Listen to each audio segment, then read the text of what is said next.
deh ento bayi wan sande deh Apa nonton sih? deh pas nih bayi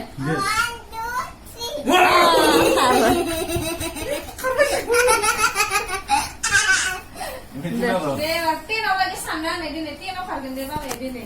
1, 2, 3, 4, 5, 6, 7. sini dong sampai Ini dong kamu.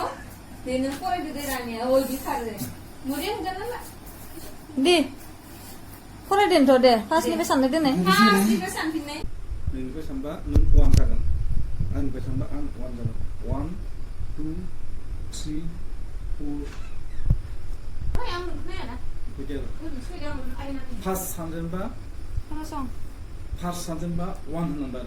1, 2, 3, 4, 5, 6 6. Oh, ini dia kan Di. Dan ini kan pas gitu.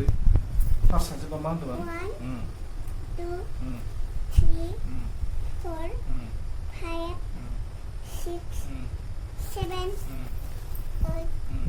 9, 10. Wow, good. Ang bantu ko. Ang kunci berapa pas sanjen ba nih? deh pas nih bayi Pas sanjen ba mantu no. mandum mulai pas nih ya deh ikan pau kan bayi